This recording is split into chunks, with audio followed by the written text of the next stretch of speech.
who power it. And you understand that building things in this country matters. The Rouge is one of the world's great industrial centers, but it's more than a factory.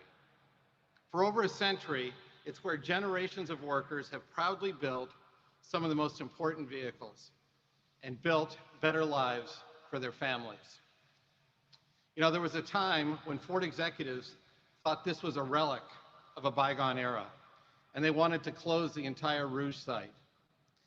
But I decided, no, let's turn the nation's biggest brownfield site into the greenest plant in the country. Today, I'm proud that the Rouge has been transformed into a state-of-the-art manufacturing site and a model for sustainable and high-tech manufacturing. I'm also really proud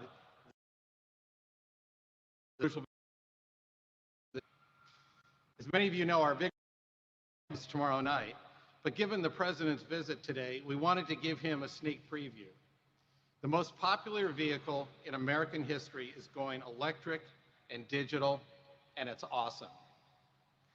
For more than 44 years, the F-150 has been the backbone of work across our country. It's been a trusted icon for generations. Now, we're revolutionizing it for a new generation as we progress toward a zero-emission and digital future. For both Ford and the American auto industry, the F-150 Lightning represents a defining moment as it ushers in a cleaner future for our country. We can't wait to share the whole story with the world tomorrow night. Mr. President, as you work toward a future that's more sustainable and made in America, Ford is right there with you. We appreciate your commitment to rebuilding the nation's roads and bridges, establishing a network of electric vehicle chargers, and investing in the kind of clean energy manufacturing that we are pioneering right here at Ford.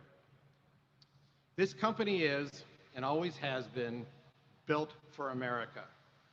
We make more vehicles and employ more UAW hourly workers in the U.S. than any other automaker. Today, the Rouge employs 7,300 people, and we'll continue that commitment by creating an additional 500 jobs at the Electric Vehicle Center. This is the power of American manufacturing and the power of the men and the women of the Rouge and of the Ford family. It's how we redefine the future of our values. And those values are why we were able to pivot so quickly last year to produce ventilators, masks, and respirators during the pandemic. Thank you, Mr. President, for coming here today and for your unwavering support of our industry and our incredible workforce. Now, I know the Secret Service may not let you drive yourself, but if you can win them over, you're always welcome to take the F-150 Lightning for a spin. And I promise you, it's going to give your Corvette a run for its money. And now I'd like to call up a friend of mine and a great leader, Rory Gamble, President of the UAW. Thank you.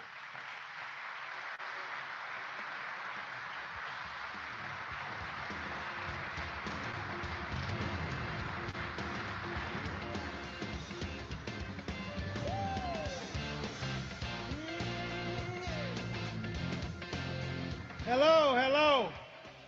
And I want to thank all of you for being here today to share this great accomplishment with the brothers and sisters of the Dearborn truck plant. You guys supposed to clap. Oh.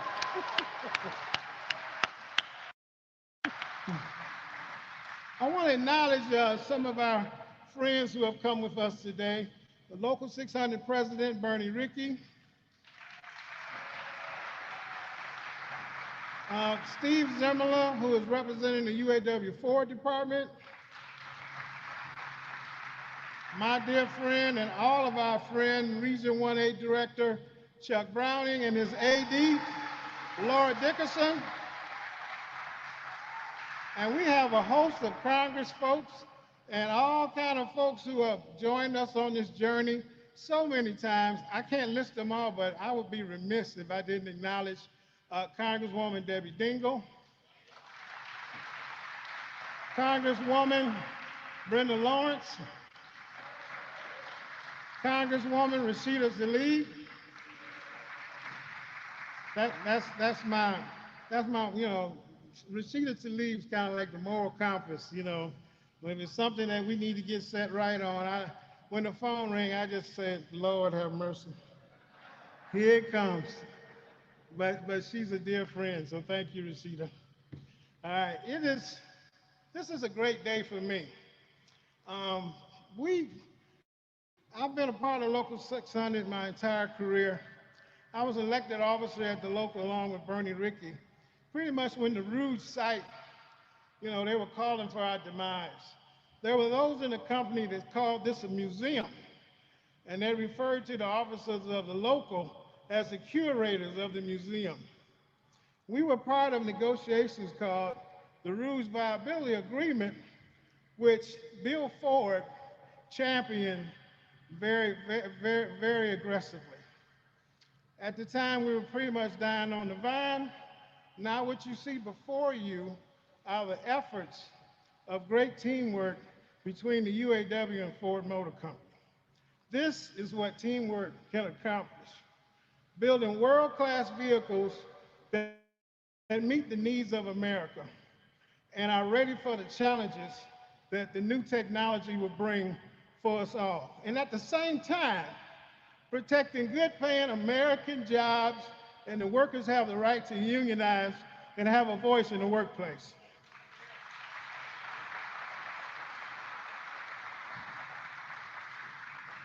I want to thank this great UAW Ford team, my brothers and sisters. When I worked here, it was the DAP. At the time, we had a little saying, when you get on your job, get your head down and your ass up. My brothers and sisters of the Dearborn truck plant, you have accomplished that, and you set an example for many to follow. God bless you all.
From the Ford Dearborn truck plant, Angela Powell.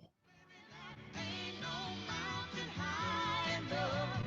Ain't no valley low enough. Ain't no river wide enough to keep me from getting to you, baby. Oh, no, darling.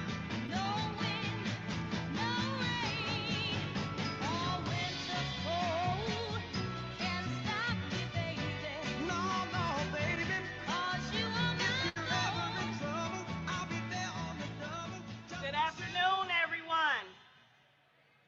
My name is Angela Powell, and I work here at the Dearborn truck plant as a forklift operator. And I can't believe that I am standing here today.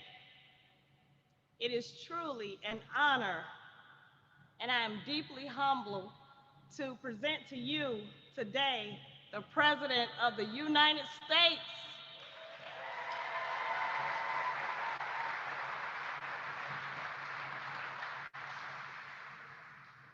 I feel so blessed.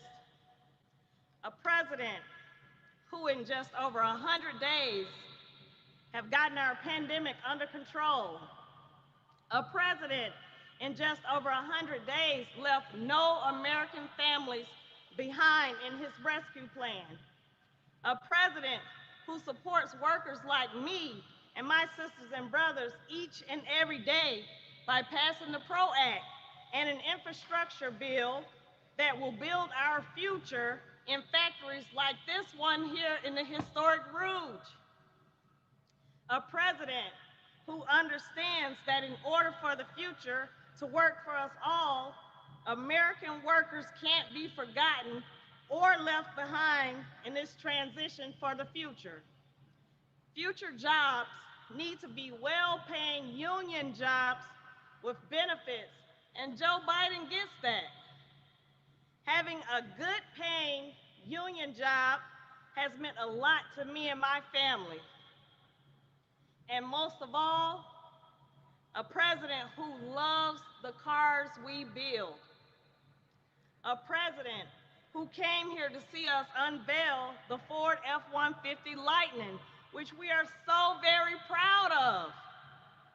It is my pleasure, on behalf of my sisters and brothers here at the Dearborn Truck Plant, Local 600, and all of UAW members, to introduce to you the President of the United States, Joseph R. Biden.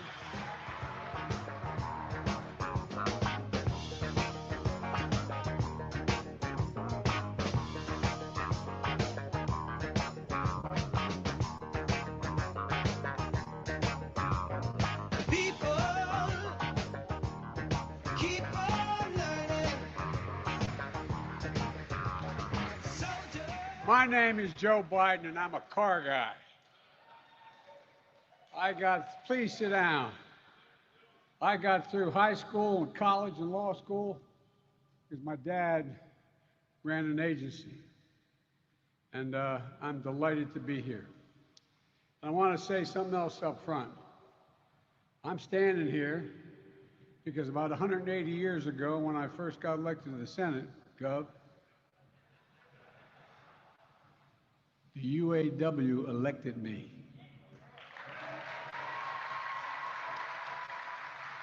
We used to have the highest percentage of auto workers of any state in the nation because we had a small workforce and 2 giant plants plus Mopar and a few other things going on. So I want to thank you. Look, and I want to thank a good friend of mine, Michigan Governor Gretchen Whitmer. As my mother would say, Gretchen, God love you, dear. You've got a backbone like a ramrod. You got a brain as big as anybody in the business, and you are so honorable. It's a delight to know you, and anything I can do, as I said to you before, I'll come campaign for you or against you, whichever will help the most. And Ange, I want to thank Angela. We were talking backstage, yeah, on the other side of the truck. And I want to thank her very much for being so gracious. And Rory, I know you're new to the labor movement, but you're doing a pretty good job. Where's Rory? Rory, thank you, pal. Thank you, thank you, thank you. And everyone at the UAW for being the best auto workers in the world. You know, and I want to thank Bill Ford and Jim Farley for hosting us and investing in our workers and in our country. We're at a great inflection point in American history. How we handle the next 4 to 10 years is going to determine where we're going to be 30, 40, 50 years from now. It's one of those moments in American history. This is an incredible facility. Representative Debbie Dingell, another dear friend. I know John's looking down and he's saying, we're finally getting it done, huh? You're getting it done. Debbie, you're and Representative Dan Kildee is a good friend. Representative Brenda Lawrence. And by the way, be careful what you say to Representative Slotkin. She knows more than you. They may be watching you. Where are you? I tease her all the time. But she's a great, great, great addition to the Congress. And Rashid Tlaib, where's Rashid? I tell you what, Rashid, I want to say to you that I admire your intellect, I admire your passion, and I admire your concern for so many other people. And it's from my heart, I pray that your grandmom and family are well. I promise you I'm going to do everything to see that they are on the West Bank. You're a fighter, and God, thank you for being a fighter.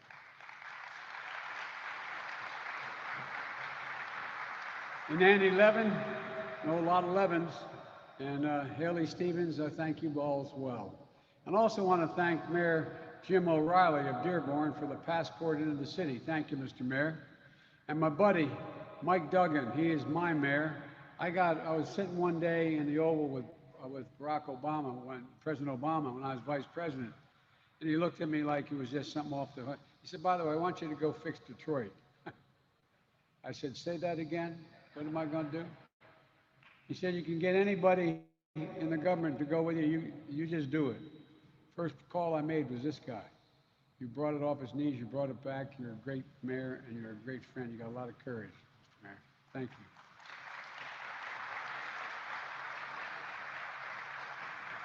And two great friends, Debbie Stabenow and Gary Peters, who couldn't be here today because they're back fighting like hell, fighting for this industry and the people of this state and for labor. Labor, industry, federal, state, local leaders, all together. That's America at its best.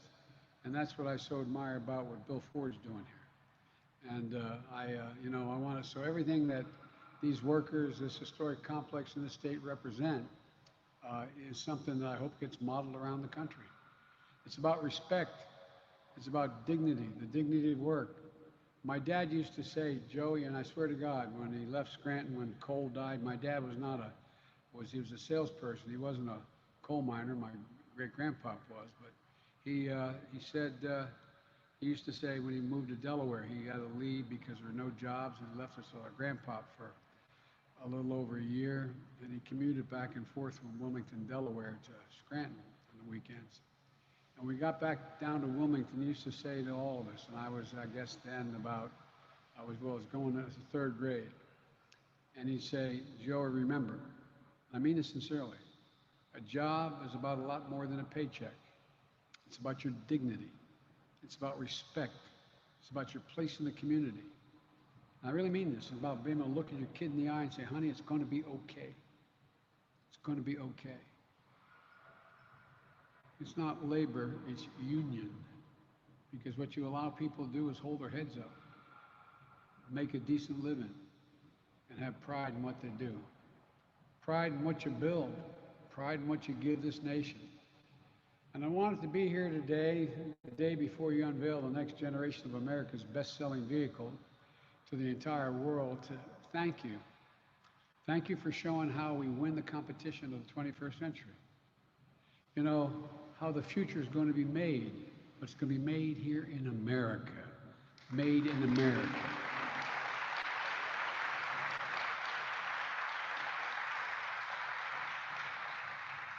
I have to say, this brings me home. For more than 30 years, my dad would move to Delaware and managed automobile dealerships in Delaware, including a Ford dealership. And man, did I like that 57 Ford Fairlane. Oh boy, it ain't got nothing on the F-150.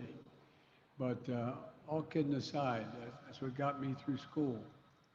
And you know, I doubt I'd be, I doubted that it would ever contribute $50 billion.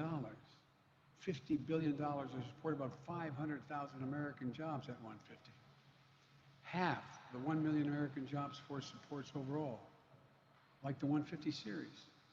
You know, I just got a tour of the groundbreaking electric vehicle center here, along with UAW workers. And they showed me the technology they're using to build this first ever fully electric F-150. I was able to sit in it, quite frankly. They let me see it, so I apologize to you and I won't see it till tomorrow, but then you're gonna like it. And I'd sure like to drive it. I wonder whether or not I can lose the Secret Service and go out to the track. I'm kidding, don't you? I'm not. Look, the future of the auto industry is electric. There's no turning back. And as Rory says, the American auto industry is at a crossroads. And the real question is whether we'll lead or we'll fall behind in the race to the future. Or whether we'll build these vehicles and the batteries that go in them here in the United States or rely on other countries.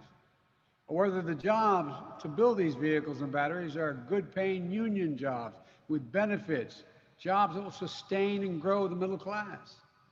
Right now, China is leading in this race. Make no bones about it. It's a fact. You know, we used to invest more in research and development than any country in the world. And China was number 8, or excuse me, number 9. We now are number 8, and China's number 1. Can't let that be sustained. The future is going to be determined by the best minds in the world, by those who break through new barriers. You know, it has, China, the largest, fastest growing electric vehicle market in the world. The key part of an electric vehicle is the battery. Right now, 80% of the manufacturing capacity of those batteries is done in China. So not the battery for the 150, F-150. We went down to Georgia and took care of that. It allows them to corner the market on the supplies of raw materials for those batteries. Importing almost all the lithium, 90%, that comes from countries from like Australia, which lead the world in mining these kinds of critical materials. And here's the deal. It's not that China's battery technology is that much more innovative than anyone else's. Remember, our national labs in the United States, our universities, our automakers led in the development of this technology. But today, China has a bigger manufacturing scale than all other countries. And they're using that scale to make these batteries not just in China, but they're making them in Germany and in Mexico. And they're now exporting those electric vehicles around the world with sights on the American market. And they think they're going to win. But I got news for them. They will not win this race. We can't let them. We have to move fast. And that's what you're doing here. When President Obama and when Barack and I were in office, that was what we're going to do. Remember 2009? The auto industry was flat on its back. And remember, I got criticized by the press because I was the auto guy pushing. Well, guess what? We were told that we'd never be able to sell American-made cars at the same rate as before. But we didn't listen. We bet on you, the American auto worker. We extended a lifeline and we stepped up, saved more than 1 million jobs. Working in the auto industry, we set fuel efficiency standards, provided incentives for folks to buy fuel-efficient vehicles. And through the Recovery Act, we made the largest investment in clean energy and battery technology ever. And the big three emerged from the crisis in a position to sell millions of vehicles made right here in the USA. But then the previous administration came in office.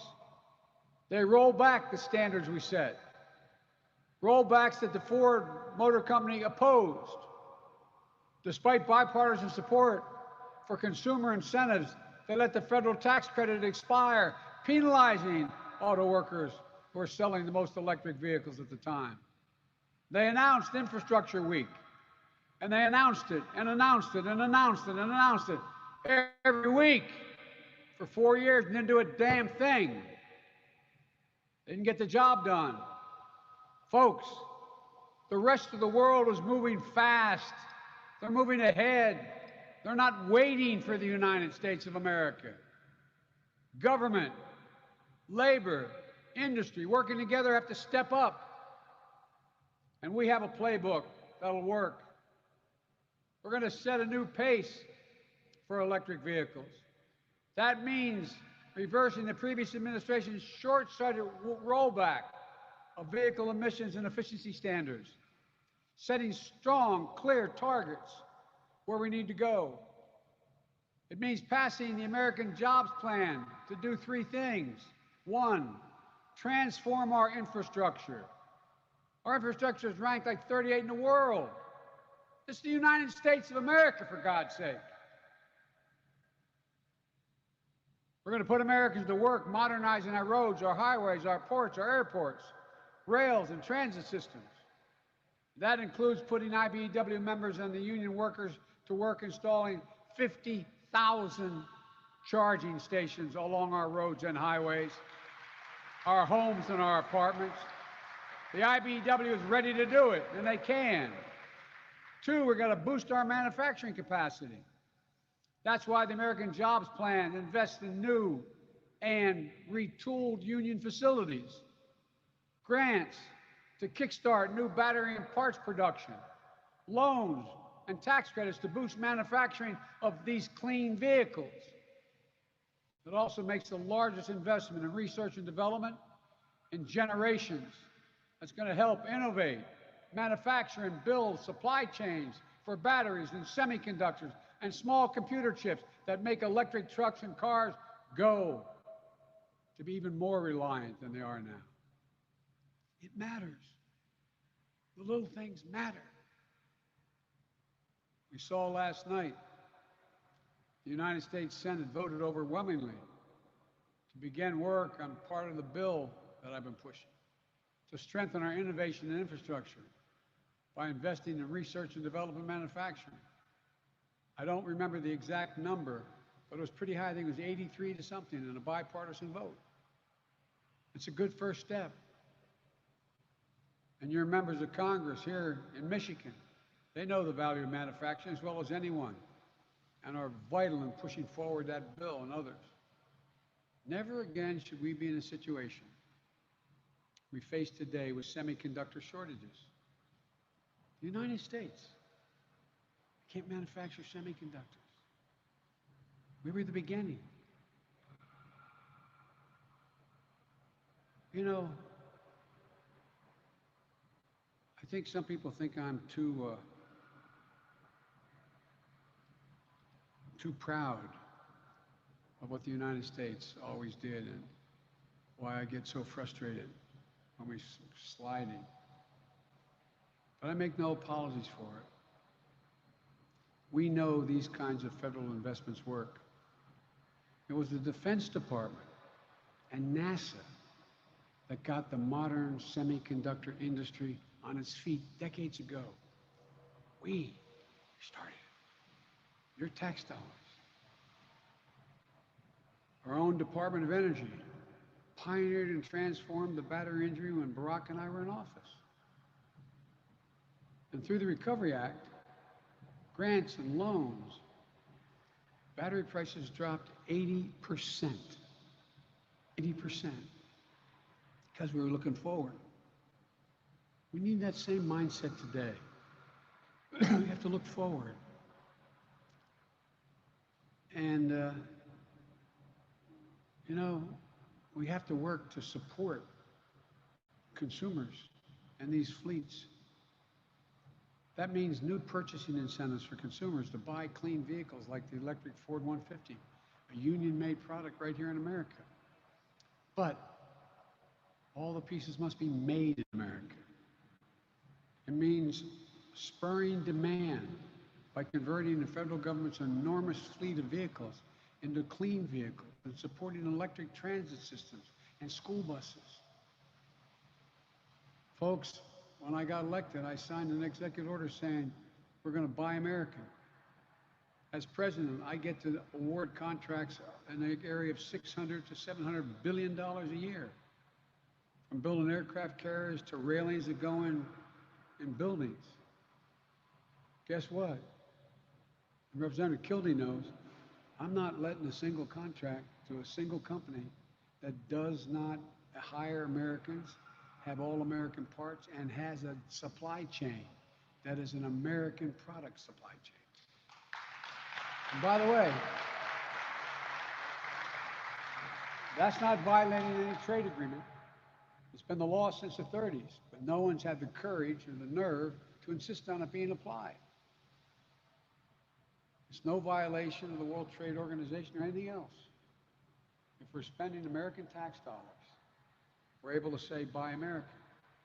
But there's a lot of exceptions in the law. If you don't have the part immediately available at 510, you can go abroad and get it. And any one of the agencies can say, I can't find it here, I'm going somewhere. Not anymore. They got to go through the White House. Not a joke. Nobody can give that exception now.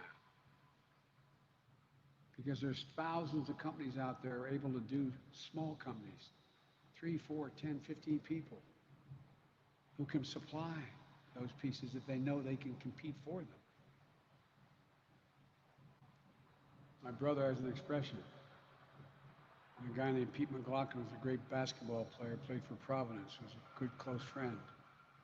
He'd say, Joe, you got to know how to know. You got to know how to know. We don't let the American companies know what's available to them, especially if they're small. So we have an office and a facility in the White House to let people know what's needed. And there's another thing we have in our playbook that's going to outcompete other nations. The biggest secret we have, the American worker. Not a joke. They're the finest workforce in the world. It's our ace in that deck. Now, I know many of you watching at home are like the folks I grew up with in Scranton and in Claymont, Delaware.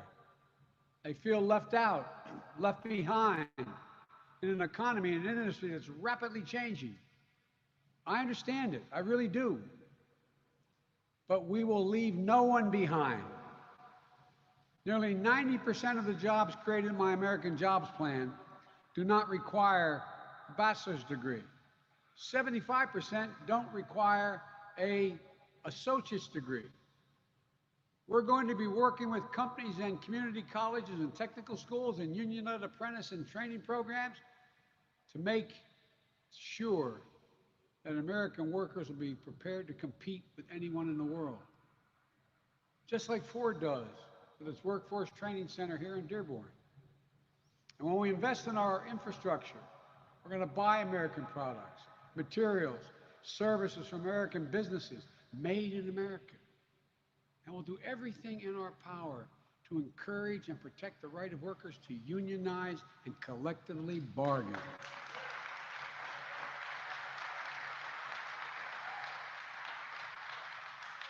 I met with, I think it was more than a dozen CEOs of the major Fortune 500 companies. We started off and I said, I want to be clear with you. I'm a union guy. And every one of them but one said, I understand. Because now they're realizing what Mr. Ford realizes, that you are the best workers available. You're the best trained. You're the most capable. And you save overall. Bottom line, American Jobs Plan is a blue-collar blueprint to rebuild America, a blue-collar blueprint to build America.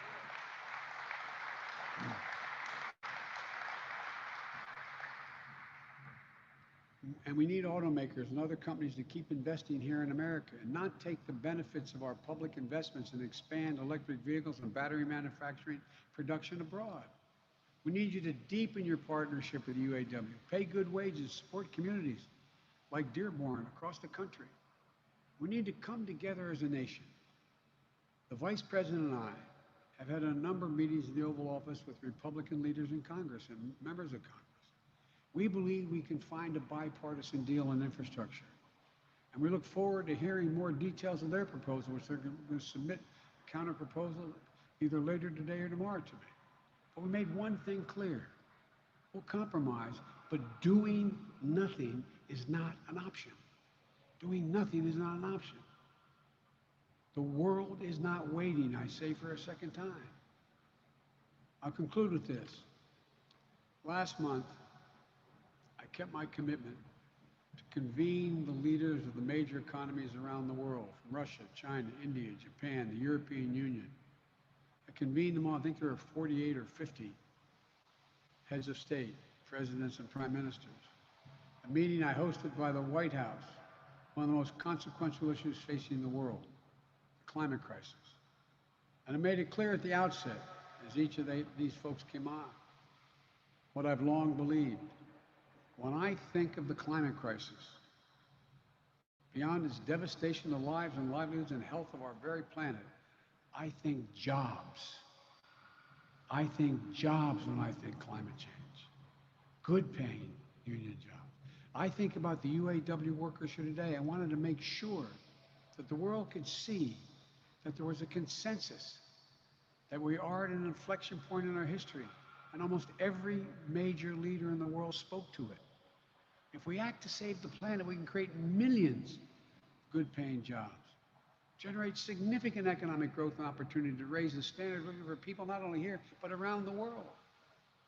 But I also wanted to put the world on notice. America is back. America is back. And the competition for the 21st century, the future will be built right here in America. Look at this plant. We're moving, we're working again, we're dreaming again, we're discovering again, we're leading the world again.